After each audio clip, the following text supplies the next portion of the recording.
नमस्कार, मैं एसके राजीव। इस वक्त आप Patna news 22 scope state studio से हमारी खास पेशकश देख रहे हैं। और दरअसल में ये जो खास पेशकश है वह क्राइम से जुड़ी हुई खबरों को लेकर के है। और बिहार में पिछले कुछ दिनों से लगातार क्राइम का ग्राफ काफ़ी बढ़ा हुआ है और नीतीश सरकार विपक्ष के सीधे हार्ड टारगेट पर है। लेकिन इन सबके बीच अब सरकार क्राइम से निपटने को पूरी तरीके से तैयारी कर रही है। और कुंदन कृष्णन, जिसका नाम सुनकर के एक ज़माने में बिहार में अपराधी पनाह मांगते थे, उनको अब सेंट्रल डिप्यूटेशन से विधिवत बिहार बुला रही है। और इन तमाम मुद्दों पर बात करने के लिए हमारे साथ मौजूद हैं चंदन तिवारी। बेसिकली चंदन पटना में क्राइम की रिपोर्टिंग करते हैं और जो आप बैच स्कोप पर जो आप क्राइम से जुड़ी हुई खबरों को देखते हैं वो चंदन ही लाते हैं, चाहे वो अपराधी की बाइट हो, चाहे वो पुलिस अधिकारी की बाइट हो। तो हम चंदन से समझेंगे और यह बताने की आपको कोशिश करेंगे कि वाकई में कुंदन कृष्णन के आने के बाद क्या बिहार में एक बार फिर से 2005 से 10 में जो नीतीश सरकार की स्थिति थी और उसी का फ़ायदा 2010 में फिर नीतीश कुमार को मिला था, जब बिहार के विषय में यह कहा जाता था कि बिहार अब क्राइम फ्री स्टेट हो गया है। चंदन, एक खबर आ रही है लगातार पिछले कुछ दिनों से कि कुंदन कृष्णन की फिर से पुनर्वापसी बिहार में हो रही है। और कुंदन कृष्णन के विषय में बताने की आवश्यकता नहीं है कि उनके नाम का खौफ न सिर्फ अपराधियों में बल्कि अधिकारियों में भी है, क्योंकि बहुत ही कड़े मिजाज के आदमी हैं, बहुत टाइट पुलिस अधिकारी रहे हैं। जब पटना में एसपी थे तो आपने देखा था कि काउंटर भी उन्होंने किया था। आपके पास क्या कुछ खबर है और कुंदन कृष्णन के आने के बाद क्या वाकई में बिहार में अपराध पर लगाम लगेगा? जी देखिए, बिल्कुल। चूँकि आए दिन देख रहे होंगे बिहार में और विपक्ष क्राइम के मुद्दों को लेकर ही सरकार को घेरने का काम करती है। और लगातार बिहार की बात कर लिया जाए तो क्राइम का ग्राफ जो है कहीं ना कहीं बढ़ते हुए नजर आ रहा है। और जो अपराधी हैं वो बिहार में कहीं ना कहीं रोज़ कहीं ना कहीं घटना को अंजाम जो वो दे रहे हैं। तो कुंदन कृष्णन के आने से जो है ज़रूर अपराधियों के दिलों में जो खौफ होता था वो पैदा हो जाएगा। चूँकि कुंदन कृष्णन जो है अपराधियों को ढेर करने का काम करते थे। आपको याद होगा पटना के एसएसपी भी कुंदन कृष्णन थे। उस समय भी अपराधी जो है उनके नाम से खौफ खाते थे।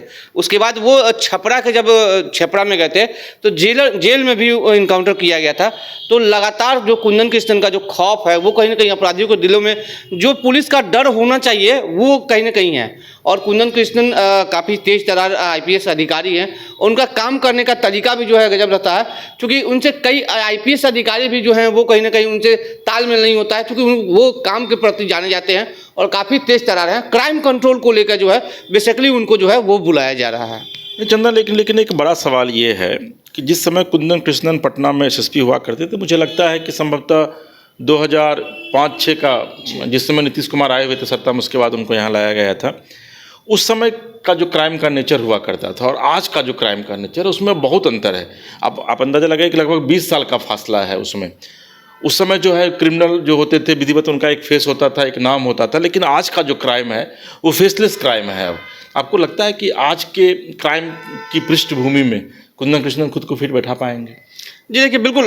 चूँकि देखिए कुंदन कृष्णन का पुलिसिंग करने का जो तरीका है ना वो बेहद है। चूँकि वो मुखबिर जो होता है वो लोगों से काफ़ी घुलते मिलते हैं, लोगों से मिलते हैं और कहीं ना कहीं लोग जो हैं पुलिस को काफ़ी सपोर्ट करते हैं। और यही कारण है, यदि मान जाइए कि बोर्डिंग रोड या अन्य जगहों पे यदि कोई घटना हो रही है और पब्लिक जो है तुरंत पुलिस को इसकी सूचना दे दो तो उस समय रहते जो है अपराधियों की जो गिरफ्तारी है वो हो जाती है। और कुंदन कृष्णन जो है आम लोगों से भी मिलते हैं। और चूँकि पिछले दफ़ा कई बार बात कर लिया जाए वो आईजीपी पटना में रह चुके हैं, तो उनका पुलिसिंग करने का जो तरीका है वो बिल्कुल अलग है।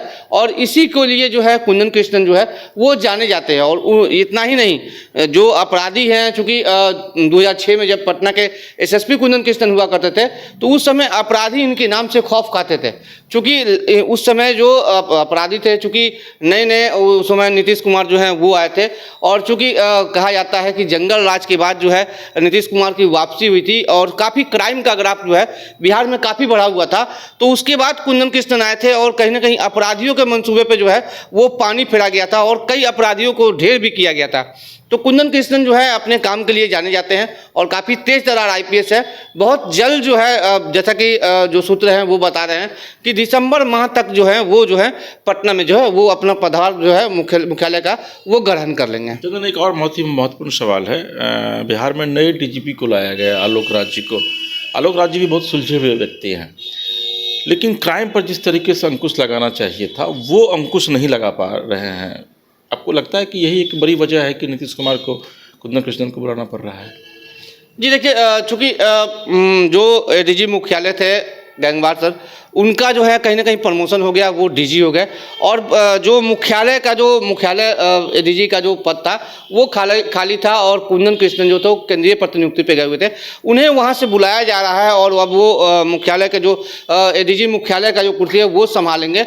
और उसके बाद कहीं ना कहीं जो सूत्र बता रहे हैं कि जो लगातार जो बिहार में जो क्राइम का ग्राफ बढ़ गया था, और आए दिन देख रहे होंगे कि लूट डकैती हत्या की जो घटनाएं जो है वो बढ़ गई है, तो कहीं ना कहीं वो अपने ढंग से जो है वो पुलिसिंग करेंगे। और जो भी तेज तरार जो आईपीएस हैं, क्योंकि आईपीएस के बिहार में कमी नहीं है, और कई तेज तरार आईपीएस हैं जो अभी काम कर रहे हैं, कई लोग ऐसे भी हैं जो सेंट्रिक पोस्ट में भी है, तो सभी की नेतृत्व में एक टीम बनाई जाएगी। और जो क्राइम कंट्रोल को किस तरह से फोकस किया जाए, क्योंकि ये बताने की जरूरत नहीं है कि कुंदन कृष्णन किस तरह से जो है वो काम करते हैं, और अपराधियों के दिलों में उनकी डर जो है आज भी हम लोग यदि कुंदन कृष्णन के बारे में बात कर रहे हैं तो जो भी अपराधी देखेंगे उनके नाम से ही वो खौफ खाते हैं। तो कुंदन कृष्णन का नाम ही जो है अपराधियों के दिलों में खौफ के लिए काफ़ी है। तो अगर आप इस खबर को देख रहे हैं और अगर अपराध से आपका कोई वास्ता है तो अब आप संभल जाइए, क्योंकि सुपर कॉप के नाम से जाने जाने वाले कुंदन कृष्णन एक बार फिर से सेंट्रल डिप्यूटेशन से वापस पटना लौट रहे हैं। और उनको लाने का मकसद सीधे तौर पर यही है कि किसी भी कीमत पे 2025 के विधानसभा चुनाव से पहले बिहार में एक बार फिर से कानून राज की पुनर्वापसी हो सके। अगर आपको हमारा ये कार्यक्रम अच्छा लगा तो तौर पर यही है कि किसी भी कीमत पे 2025 के विधानसभा चुनाव से पहले बिहार में एक बार फिर से कानून राज की पुनर्वापसी हो सके। अगर आपको हमारा ये कार्यक्रम अच्छा लगा तो आप कमेंट बॉक्स में जाकर कमेंट कीजिए, हमारे चैनल न्यूज़ 22 स्कोप स्टेट को लाइक कीजिए, सब्सक्राइब कीजिए, शेयर कीजिए, और अपने सहयोगी चंदन और गौरव के साथ इसके राजीव को दीजिए इजाज़त। और आप देखते रहिए न्यूज़ 22 स्कोप। नमस्कार।